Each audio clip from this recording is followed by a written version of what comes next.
Welcome to Kenton's videos. Enjoy the video. In this video, I will explain how to use MetaMask for beginners. First, you'll need to install the MetaMask browser extension. You can find it on the official MetaMask website or through your browser's extension store. Once installed, you'll be guided through creating a new wallet or importing an existing one. Remember, your secret recovery phrase is crucial. Write it down and keep it safe, as it's the only way to restore your wallet. Now that your wallet is set up, let's talk about adding funds. Each MetaMask wallet has a unique public address, which you'll use to receive cryptocurrency.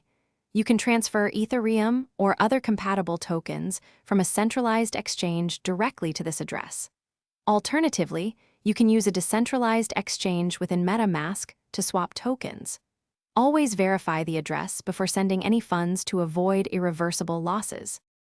MetaMask truly shines when interacting with decentralized applications, or dApps.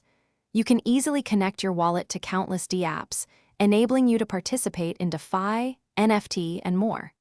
When prompted, you'll approve transactions and smart contract interactions directly through MetaMask. Be aware of gas fees, which are network transaction costs, typically paid in Ethereum. Always review all transaction details thoroughly before giving your final confirmation. Security is paramount when using MetaMask.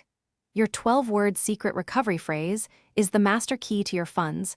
Never share it with anyone. Always use a strong, unique password for your wallet. Be extremely vigilant against phishing attempts and suspicious websites that try to trick you. When you're done using a decentralized application, it's a good practice to disconnect your wallet to maintain optimal security. Thanks for watching. Consider subscribing if we helped you.